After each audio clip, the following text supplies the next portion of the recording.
இந்த சேவிங்ஸ் இந்த மாதிரியான விஷயங்கள் பண்ணும்பொழுது நம்ம பண்ணுற சேவிங்ஸ் இது எல்லாமே இன்ஃப்ளேஷனை பீட் பண்ணணும் அப்படின்ற ஒரு டேர்ம் யூஸ் பண்ணுறாங்க.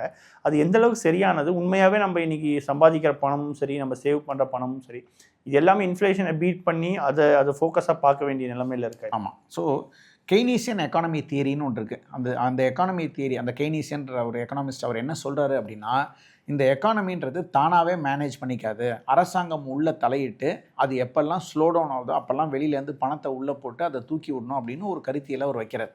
அது பல நாடுகளில் ஃபெயில் ஆயிருக்கு. நம்ம 18ஆம் நூற்றாண்டுக்கு அப்புறம் பெரிய அரசாங்க தலையீடு இல்லாமல் இருந்த எந்த நாடுகள்லையும் இன்ஃப்ளேஷன் இருந்ததே இல்லை. இதை அமெரிக்கா மாதிரி நீண்ட காலம் மக்களாட்சியில் இருந்த ஒரு நாட்டோட சிபிஐ இன்ஃப்ளேஷன் இண்டெக்ஸ்ன்னு சொல்லக்கூடிய அந்த இன்ஃப்ளேஷன் இண்டெக்ஸ் எடுத்து வச்சு பார்த்தோம்னா கிட்டத்தட்ட 200 ஆண்டுகளுக்கெல்லாம் எந்த பொருளும் விலைவாசி ஏறாமல்லாம் இருந்திருக்கு. ஆனால் இப்போ மட்டும் விலைவாசி ஏறிக்கிட்டே இருக்குது, தொடர்ந்து ஏறுது. ஏன் ஏறுது அப்படிங்கும்போது இந்த பண அச்சடிப்பு மத்திய வங்கி பணத்தை அச்சடித்து மக்களுக்குள்ளே வந்து அந்த எக்கானமிக்குள்ளே கொண்டு போய் சேர்க்கறது அப்படிங்கிற ப்ராசஸில் பேலன்ஸ் இல்லாமல் போகுது. எவ்வளோ உற்பத்தி இந்தியாவில் சொல்கிறீங்க? உலக நாடுகளில் யாரெல்லாம் இந்த கெய்னீசியன் எக்கானமியை ஃபாலோ பண்ணுறாங்களோ, இந்தியா உட்பட, யூகே உட்பட, அமெரிக்கா உட்பட, டெமோக்ரஸியில் இருக்கிற கண்ட்ரிஸ், ஃப்ரீ ட்ரேடில் இருக்கிற கண்ட்ரிஸ் எல்லாரும் இதை ஃபாலோ பண்ணுறாங்க.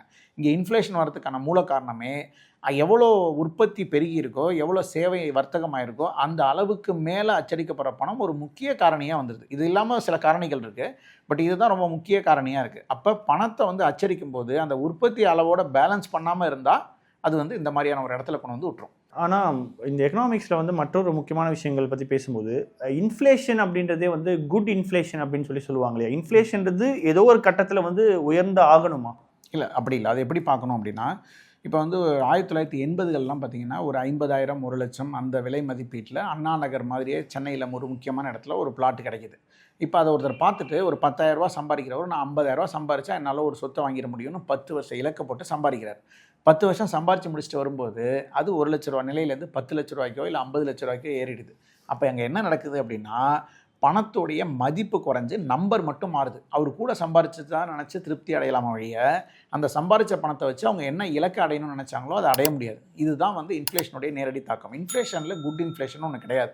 அப்படி சொல்கிறது ஒரு மாயை.